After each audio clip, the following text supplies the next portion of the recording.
Okay, so now we have achieved our first steps where we were able to launch and close the browser. Next, we need to fill in these details. So in order to fill these details, we need to have the coverage of browser inspectors, because that is a tool that helps us inspect the elements on a web page.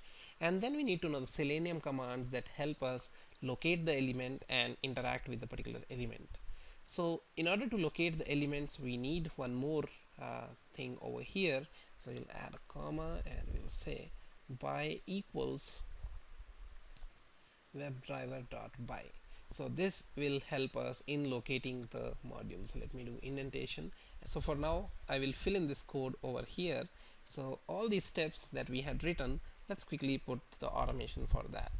So this automation, we can see quickly that we are using driver.get command to go to the page, and then we are using driver.find element, and this is where we use the by object over here to locate the username, and then we are sending the keys. We are sending the username, then we locate the password field much in the similar way, then we are sending the keys for password field, then we are locating the login button using id, and then eventually we click the login button, we wait for the alert. So we switch our driver's focus to the alert, we get the text of that, we print the text, and we finally dismiss the alert. So that alert is gone, and then we close the browser. So these are the complete steps of our script. So we save it, let's go back and let's give it a run once again. So we see the browser has launched, and browser is taking us to the Being Zero site, and we have filled in username, password, and we can see the alert text is success. Now one piece of advice that I would give is, rather than using Notepad, it's better if we download and start using Notepad++.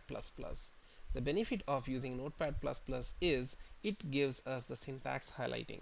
So if we open the same file into Notepad++, what we will notice is we can see this provides us syntax highlighting. Code is little colorful, and it helps us identify what are the keywords of the language. So Notepad++ is a better IDE to use when we are writing the Node.js JavaScript. Well, so we are done with the automation and execution of our first Selenium test, and you see it took only 40 lines of code, and out of 40 lines we see many of them are comments. So in a small script we are able to automate our first test case. That is the power of Selenium. Now benefit of using Selenium with JavaScript is scripts run way faster than they would run in Java or C#.